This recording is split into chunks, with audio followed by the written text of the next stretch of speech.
नमस्कार। किसान कर्जमाफी के मुद्दे पर सोमवार को एक नया मोड़ आ गया है। दरअसल भारतीय किसान यूनियन और संयुक्त किसान मोर्चे की अगुवाई में किसानों ने सोमवार को राजस्थान के राजभवन पर प्रदर्शन करने जब पहुंचे तो यह प्रदर्शन किसानों के 5 एकड़ तक की ज़मीन की नीलामी के बचाने के लिए राजस्थान सरकार की ओर से बनाए गए रोड़ा एक्ट को राज्यपाल द्वारा अब तक मंजूरी न देने को लेकर था। लेकिन इस दौरान राजभवन की तरफ से जब यह बयान आया, जब यह कहा गया कि सरकार का कोई प्रस्ताव ही राज्यपाल के पास अनुमोदन के लिए नहीं आया है, तो वहाँ पर जो किसान बैठे थे धरने पर, जो प्रदर्शन करने गए थे, यह बात सुनकर सुन्न हो गए और मन ही मन सोचने लगे कि आखिरकार फिर सरकार के स्तर से ऐसा भ्रम क्यों फैलाया गया कि किसानों की कर्ज माफ़ी होगी और जो ज़मीनें नीलाम होने वाली हैं उसको रोकने के लिए अमेंडमेंट संशोधन बिल लाया जाएगा। वहीं दूसरी ओर आपको बताना चाहेंगे कि किसानों के द्वारा 31 जनवरी को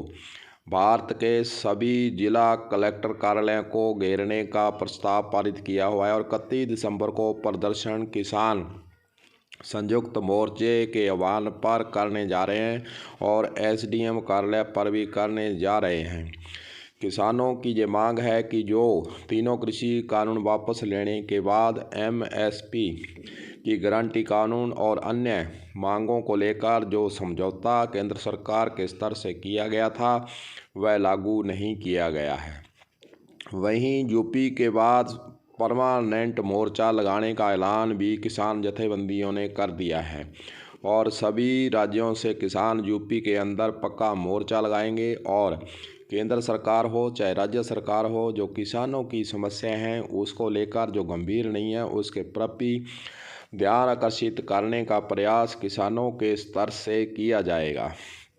किसानों के द्वारा यही कहा गया है कि सरकारें कहती कुछ है और करती कुछ हैं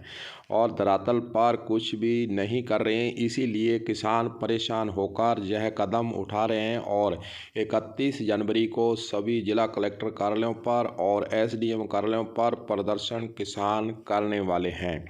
वहीं राजस्थान सरकार और राज्यपाल कार्यालय के बीच में जो